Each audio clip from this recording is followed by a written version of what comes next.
As always, I'll be talking off the cuff, meaning that I will just speak to whatever comes to my mind.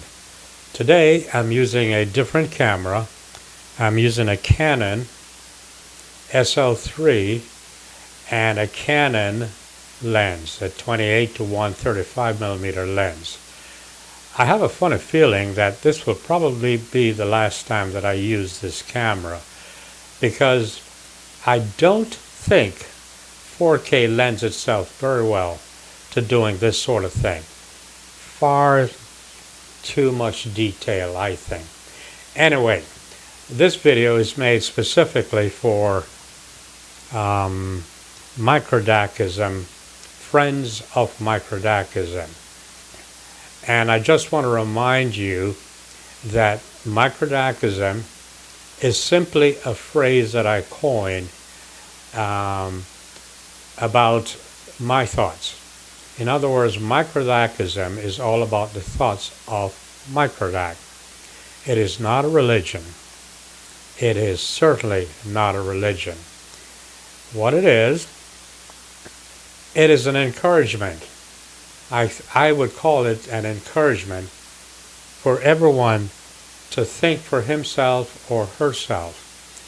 In other words, form your own school of thought, your own way of life, your own religion, if you will, based upon your intuition, your inspiration, your knowledge, and your experiences. And I did that because there are something like 45,000 different religions. In Christianity alone, just in the Protestant version, there are over 3,500, perhaps more. And they all claim to be the one and true religion. I think we all know that's not true. But here's why I don't want Microdacism to be a religion, unless, of course, you choose to make it so.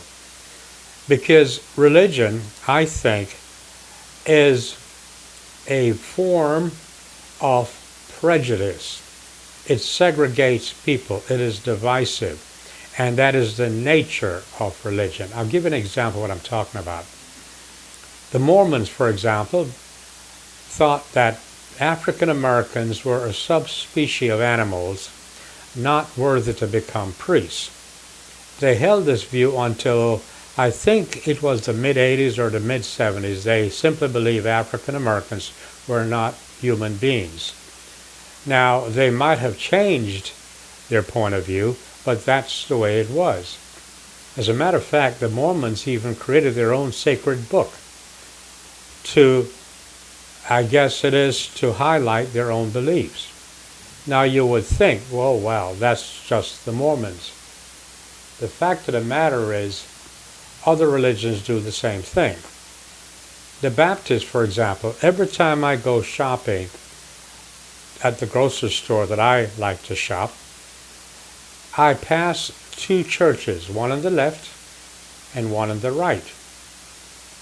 The one on the left is a white Baptist church, and the one on the right is a black Baptist church. Now you would say to yourself, I will bet you they're all using the same Bible, they're all talking about the same God, and each one will say to you, oh yes, we are inclusive. We invite everyone and anyone to come to worship with us. The fact of the matter is they do not. If a white person should go to the black church, they would feel extremely uncomfortable. if a black person should go to the white church, they would be made to feel uncomfortable. And then I checked into it. In 1854, the Baptists held a convention, and the purpose of the convention was to prove that slavery was ordained by God. Imagine that. Slavery was ordained by God. And they would use the scripture to support their belief. One scripture they used was by Paul, the Apostle Paul, and another scripture was in the Old Testament where they talked about the mark of Cain.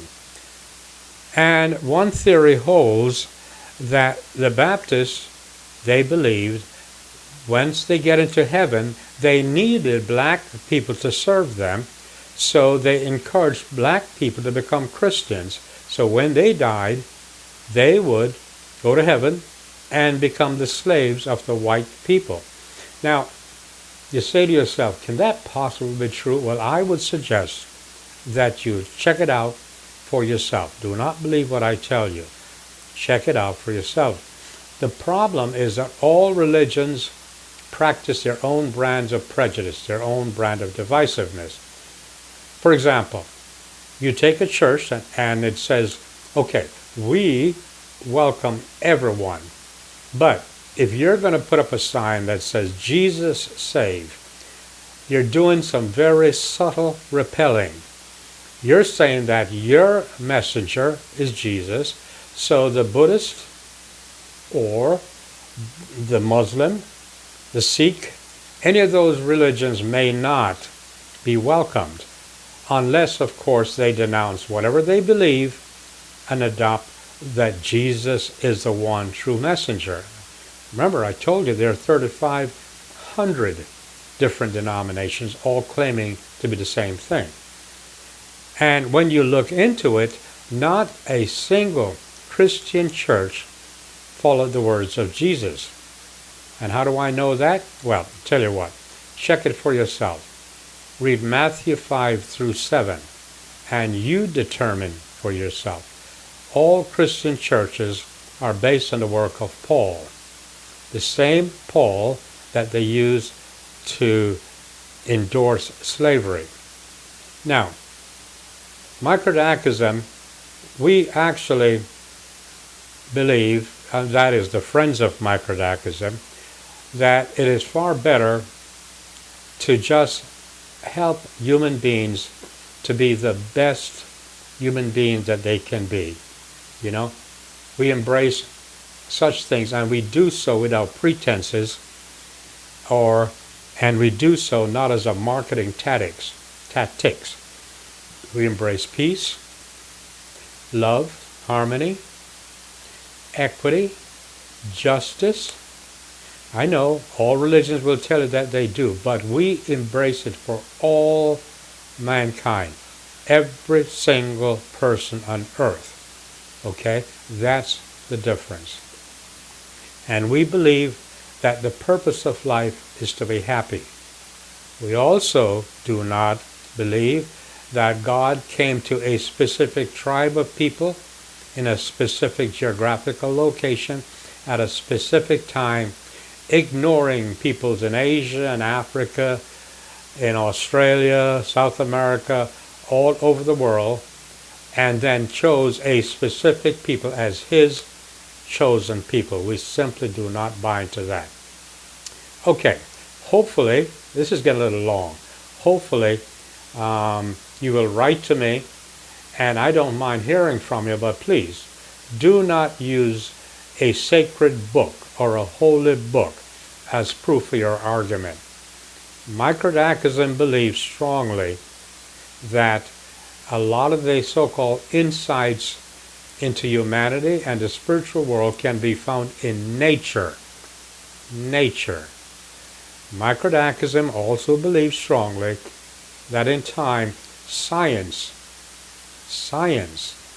and knowledge, real knowledge, will unite people, and that will become the new religion. I believe all religions, that is the sincere, genuine religions, will all unite anyway It's just a matter of time. So, that's it for today.